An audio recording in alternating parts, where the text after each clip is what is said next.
is going on, y'all? Welcome back to the Locks DFS MLB breakdown. My name is Narang. I'm from locksdfs.com, and I will be breaking down this big 10-game main slate on DraftKings and FanDuel for Tuesday, April 9th. Couple of things before I get into that, though. First off, if you guys could go ahead and leave a like and comment on this video, not only would it mean a lot for me as far as getting more traction on these videos, but you will be entered into winning a free season pass of your choice. As always, we run the same giveaway where all you got to do is leave a like, leave a comment, make sure you're subscribed. The more videos you do that on, the better chance that we notice and pick you for a free season pass of your choice. I'll announce that winner on Monday's video, so early next week. Another thing, if you want to follow me on Twitter, you can do so at ReallyAddy. Tweet at me any questions you may have and keep up to date with my thoughts, and I always post when my content's up or when a video goes live, so you'll get to keep up to date with that stuff. And then also, if you want to get yourself a pass and join the team, it's locksdfs.com/shop, and you can pick either like an MLB season, a month, or all access pass. Totally up to you, but I'll let you guys handle that. So with that all being said, it was a great day yesterday. Seattle went off, which was really beneficial. Got 2 Encarnacion home runs in 1 inning, which is something I've never had before, so that was good. Julio Teheran, not so much. He had a no-hitter through 4 and then imploded in the 5th, which is always a risk you run when you take a pitcher in cores. He ended up getting the win, though, so he finished with, I think he had .45 prior to the win coming in. Then he 10x'd that score with the 4 points for the win. So he ended up doing pretty well. I did pretty well in my contest. So shout out Seattle. And I have a feeling we'll hear more of them in this video. So let's start at pitching as we always do. My favorite high-price pitcher on this slate is going to be Jacob deGrom. Not too much to say about him. I'll just start by showing you his 2018 numbers. 11.85 xFIP. Or 11.85 K per 9 to righties, 10.45 to lefties, 2.35 xFIP to righties, 2.87 xFIP to lefties. Cy Young numbers, and what makes Jacob deGrom crazy is the fact that he was a Cy Young pitcher last year, and this year he's gained velo. He's throwing his worst pitch. It's a 2-seam fastball. He's throwing that less. He's doubling down on a 4-seam fastball, which is probably one of the best pitches in baseball. And he's added a changeup that's profiling as a plus pitch. So he's just, he's probably the best pitcher in baseball right now. He's got a good matchup versus the Twins. They do have some strikeouts in their lineup. It's almost not worth talking about the matchup with him just because of how good he is. So I'm really not going to. Jacob deGrom at home. Twins have a tiny team total of 2.9, I believe, 2.5 actually. So, get a lot of exposure to him as your SP1.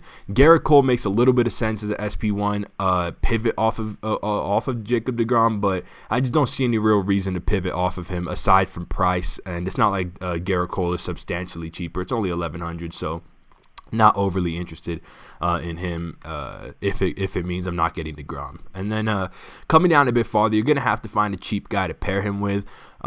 Just looking through some ownership projections, I think Kyle Gibson might generate a decent amount of ownership. Rightfully so. I mean, he's a good pitcher. He had a bad start to start the year, but overall he profiles as a pretty good pitcher, about a K per 9.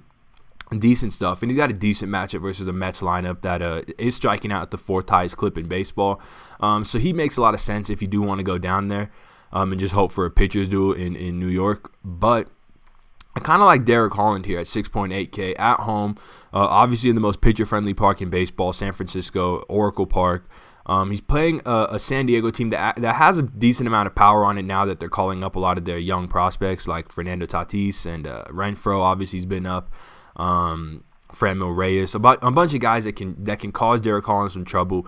Nothing overly exceptional about his skill set. He is throwing his slider about 13% more this season. His slider is one of his better pitches. He can throw it for strikes. He can throw it out of the zone and get people to swing and miss at it. I like that a lot. I think he's certainly playable in matchups like this, especially at prices like this and on slates like this when you want to get a high-priced pitcher, but there's still bats that you have to afford. You can't go with 2 high-priced guys. I think it makes a lot of sense to get some K upside in Derek Holland. And, San Diego, not projected for that many runs. I believe around 4. 3.9 to 4. So it's a good run prevention spot for him as well. Definitely a guy that I see myself going after. And then let's talk about a few spots for bats. So yesterday I told you how I thought the Seattle Kansas City game would be be a run fest. A lot of runs scored on both sides of that game. It ended 12-4, either 12 or 13-4. I can't remember. Bunch of home runs. And that's just because, I showed you guys this on the last video. The Royals bullpen is just garbage. They're taxed after last game. 6.78 xFIP. They're walking way too many. They walk more guys than they strike out per 9. They've just been a complete mess. Every guy they roll out has been horrible, and it's not looking like it's going to improve anytime soon.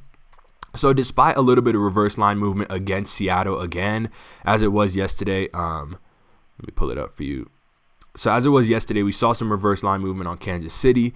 It makes sense that Kansas City could win this game, but I'm just gonna ride with Seattle. They've just been hitting like crazy. They lead the league in WRC plus, which, as I talked about, is the best stat to use overall. Like a hitting statistic for a team. It really gives you a good idea of how good they're hitting. So WRC plus of 164 to start the season, which is absurd. It's not coming on something that looks to be, sure they will regress negatively, of course, but their BABIP is in line with the league average. They seem like they're doing this pretty authentically, pretty genuinely with some real talent. And I'll be willing to go back there again. I guess I should talk about their matchup. They're going up against Jacob Junis. Jacob Junis, a 2-pitch pitcher, fastball, slider. That's really all he throws, which leaves him susceptible to blowups. If you go and filter the Mariners by weighted slider per 100 pitches, this is basically how many runs they're producing above the average per 100 pitches. And the Mariners profile as the best team in the league by far versus the slider through this young season. That is Jacob Junis' best pitch, that slider. So definitely doesn't match up well for him that the team he's pitching up against can really hit that pitch. So I'm going to be going after a bunch of these Seattle bats. Let me pull up their projected lineup. I don't believe their real lineups out. Malik Smith should be back in the lineup. Not too sure about Tim Beckham. It seems like he might be hurt, but all these guys are underpriced. Malik Smith 4-1, Haniger 4-2, Domingo 4-1, leading the league in RBIs. Jay Bruce 4K. It's just like have at it. Edwin Encarnacion 4.2. I'm gonna have at it with a lot of these guys. I think you can play some Kansas City bats as well. Just because they are in a good spot versus Marco Gonzalez as well. But I'm going to be definitely leaning back on the Seattle side of the game. And the other spot I want to talk about, I'm glad their lineup just came out, is this Colorado spot. So they're going up against Max Fried, who is a pretty good pitcher. He has potential to actually be Atlanta's best pitcher to end this year. Young guy. Can touch 97 with his fastball, has a really, really good curveball, but that's really what I want to talk about. Pitching at Coors Field negates a lot of your good breaking pitches. You see pitchers having to rely primarily on their fastball because there is no Mendoza effect in Colorado because of the altitude. So the pitches just don't break as they usually do, like sliders, curveballs. They just don't have as much break as they would at sea level. So you will see pitchers lean off of those pitches. So for a guy like Max Fried, who has a really good curveball, that could hurt him a lot, having to not depend on that as much. And so if you do catch him throwing his fastball over and over again, then you're going to want some exposure to these Rockies. They have, honestly, big Rockies fan here. No idea who this guy is, Jonathan Daza, but he's 2.9K leading off, so I can guarantee you he'll be chalky, and rightfully so. You should probably play him as well. But then Nolan Arenado, Trevor Story. For those of you who are new, these guys, when they're facing lefties at home, are almost auto plays. It's going to be hard to get him in with Jacob deGrom. But if you can, these would be the two hitters, Nolan Arenado and Trevor Story, that I prioritize over anyone else on this slate. So definitely look to them tonight. So let's wrap it up with some home run calls. We usually keep it a guy sub 4K or lower and then above 4K. So my guy 4K or lower, he got me there yesterday. I'm going to go right back to him again. Jay Bruce, he's sitting at 4K flat, so I'm going to assume that counts because it's 4K or lower, and I kind of made the rules for this anyway. So Jay Bruce, I think he goes back-to-back home runs in back-to-back games, and I'm going to go with him for my low-price bomb. And then high-price bomb, I'm going to go, it's a tough choice between Nolan Arenado and Trevor Story. Story already has 3 on the year, and Nolan has none. So I'm going to assume that Nolan gets his first one in this spot. He is one of the best lefty hitters in the league, and when he's at home, he is the best lefty hitter in baseball. Now he's got a hitter who, or now he's going up against a pitcher who he's going to be able to zero in on a fastball. It's a good fastball, but he's going to be able to zero in on it. And I think we could see a lot of runs scored on this Colorado side tonight. So with that all being said, guys, thank you so much for checking out this video. As always, please do leave a like and comment if you do enjoy. Really means a lot to me, and you will be entered into that giveaway, as I mentioned. I hope you guys win a ton of money tonight. Tweet at me if you have any questions, please. I can't stress that enough. @ReallyAddy. Follow me, tweet at me. I'll interact with you guys over there. And with that all being said, guys, take it easy. Hope you win a ton of money. I will see y'all tomorrow. Peace.